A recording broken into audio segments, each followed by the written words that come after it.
Hello everyone, आज बात करते हैं applications of determinants and matrices की। इसमें हमें क्या करना होता है, पढ़ लेते हैं थोड़ा सा। In this section we shall discuss application of determinants and matrices for solving the system of linear equations in 2 और 3 variables and for checking the consistency of the system of linear equation. इसमें हमें क्या चाहिए होता है, system of linear equations चाहिए होती हैं। आपको 2 या 3 लीनियर इक्वेशंस दी होंगी और उनका सॉल्यूशन आपने फाइंड करना पड़ता है। और उसको हम कैसे चेक करते हैं, उसकी कंसिस्टेंसी चेक करते हैं, वो कंसिस्टेंट है या इनकंसिस्टेंट है, ये हमने चेक करना होता है। अगर कंसिस्टेंट होने की बात हुई, कंसिस्टेंट होना मतलब आपको पता है या तो 2 लाइंस एक दूसरे को काटेंगी या एक के ऊपर एक होंगी, ओवरलैपिंग होंगी, और ये कंसिस्टेंट वाला केस होता है। और इनकंसिस्टेंट वाला केस क्या होता है, जब हमारी 2 लाइंस पैरेलल होती हैं। अब कंसिस्टेंट होने के लिए मतलब क्या हुआ, फिर हमारा यूनिक सोल्यूशन होगा या इनफाइनाइट सॉल्यूशंस होंगे, और इनकंसिस्टेंट होने में नो सॉल्यूशन हो गया हमारे पास। अच्छा, तो इसको हम कैसे चेक बात करते हैं। हमारे पास क्या होगा, सबसे पहला काम तो क्या करना होता है, डिटर्मिनेंट ऑफ ए को चेक करना पड़ता है हमने। तो पहले हमारे पास सपोज सिस्टम ऑफ इक्वेशंस हम ले लेते हैं। इस टाइप की इक्वेशंस हमें दे रखी हैं। A1 ऊपर से लिख भी देती हूँ, एप्लीकेशन ऑफ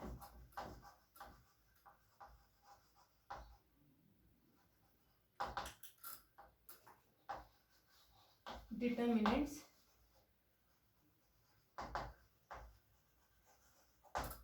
एंड मैट्रिसेस।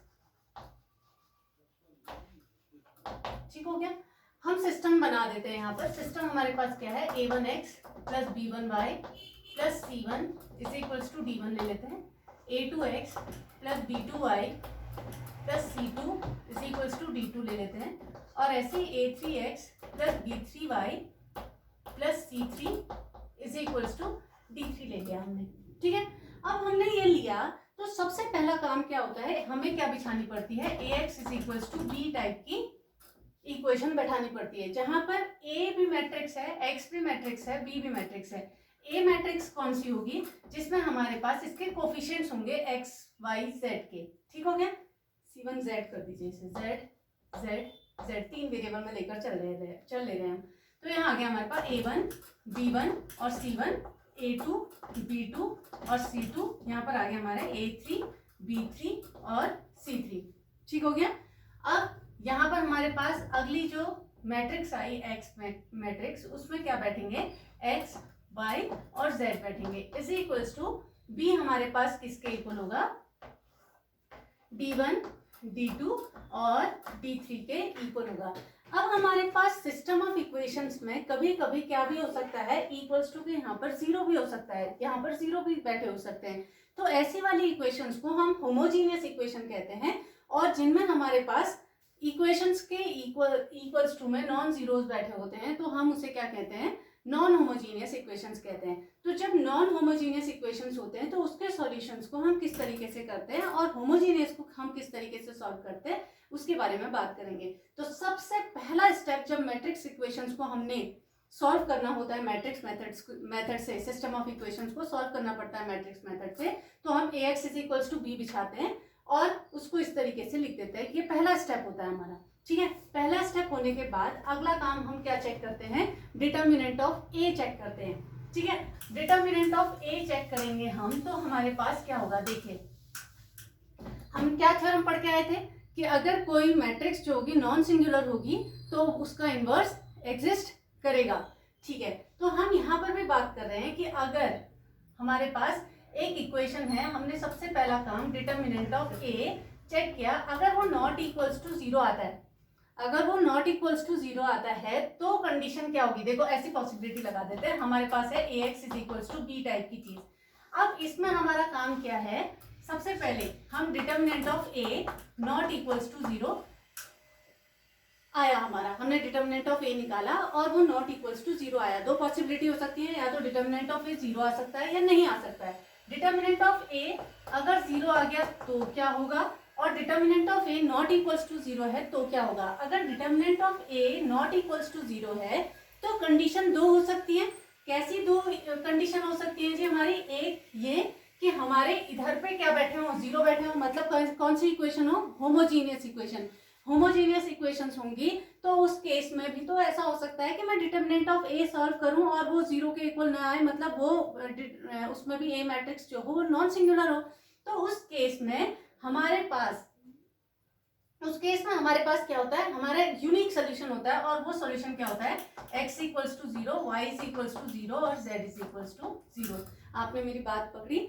हमारे पास नॉन होमोजीनियस और होमोजीनियस वाले दो केसेस होते हैं जिसमें हमारे पास क्या बात आएगी, मैं डिटर्मिनेंट ऑफ स्टेप तो वही है, डिटर्मिनेंट ऑफ ए हमने चेक किया और determinant of A not equals to 0 आया, तो हमने देखा कि इसके यहाँ पर 0 बैठे हैं क्या, तीनों के तीनों पे 0 होना चाहिए।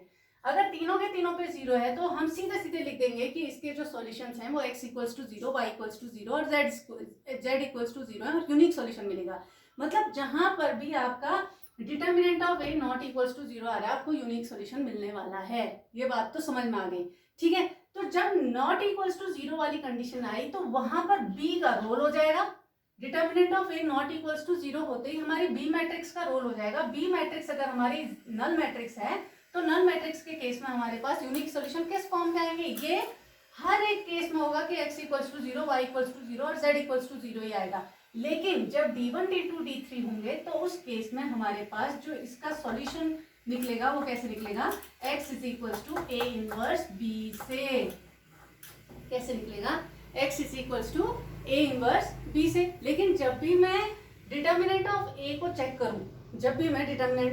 चेक करूं, तो क्या वो हमेशा 0 आएगा, ऐसा भी तो हो सकता है 0 नहीं आएगा, नॉन सिंगुलर ही रहे, वो सिंगुलर भी तो हो सकती है। अगर वो सिंगुलर होगी तो उस केस में हमारे पास दो कंडीशन हो जाती हैं। दो कंडीशन क्या, हमें क्या निकालना पड़ता है, इसका adjoint of a into B निकालना पड़ता है। दोनों केसेस में adjoint of a into B हम निकालेंगे। क्या हो सकता है, adjoint of a into B हमारे पास या तो 0 आ सकता है या नहीं आ सकता, यही तो कंडीशन होगी।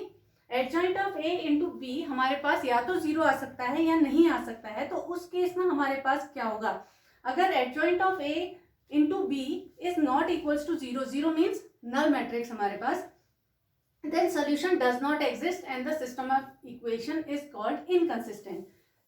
ये इनकंसिस्टेंट हो जाएगा, अगर नॉट इक्वल्स टू 0 आएगा तो इनकंसिस्टेंट हो गया, मतलब सॉल्यूशन जो है डज नॉट एग्जिस्ट। ठीक हो गया। अगर adjoint of a into B is equals to 0 null matrix क्या आ जाता है, then system may be either consistent or inconsistent according as the system have either infinitely many solution or no solution.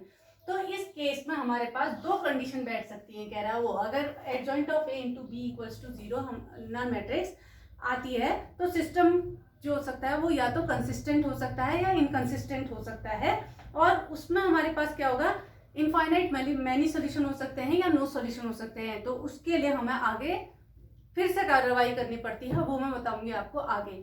तो सबसे पहला काम, जब भी मैट्रिक्स मेथड से हमने सिस्टम को सॉल्व करना होता है लीनियर इक्वेशंस के, तो उस केस में हमने पहला स्टेप देखना पड़ता है कि बी नल मैट्रिक्स है या हमारे पास सिंपल मैट्रिक्स है। अगर नल मैट्रिक्स होती है तो उस केस में हम फिर से जाते हैं डिटर्मिनेंट ऑफ ए के पास। अगर डिटर्मिनेंट ऑफ ए हमारे पास नॉट इक्वल्स टू 0 है तो determinant of A is equal not equals to 0 में बी अगर नल मैट्रिक्स है तो कॉमन यूनिक सॉल्यूशन हमेशा ये x equals to 0, y equals to 0 और z इक्वल्स टू 0 होंगे। और अगर हमारे पास determinant of A not equals to 0 है और ये मैट्रिक्स हमारे पास 0 मैट्रिक्स नहीं है, तो उस केस में जो इसका सॉल्यूशन होगा वो फिर से यूनिक सॉल्यूशन होगा, और किस फॉर्म का होगा, x equals to a inverse b के फॉर्म का होगा। तो यहाँ पर हम जो है इनके बारे में बात कम ही कर रहे हैं, होमोजीनियस इक्वेशंस के बारे में बात कम ही करते हैं। बात जो होती है वो केवल यूनिक सॉल्यूशन वाली ये सिस्टम के बारे में बात करते हैं, और अगर हमारे पास ऐसे कोई क्वेश्चन होंगे तो हम उन्हें भी ट्राई करेंगे। चलिए बात करते हैं, एक क्वेश्चन पकड़ लेते हैं।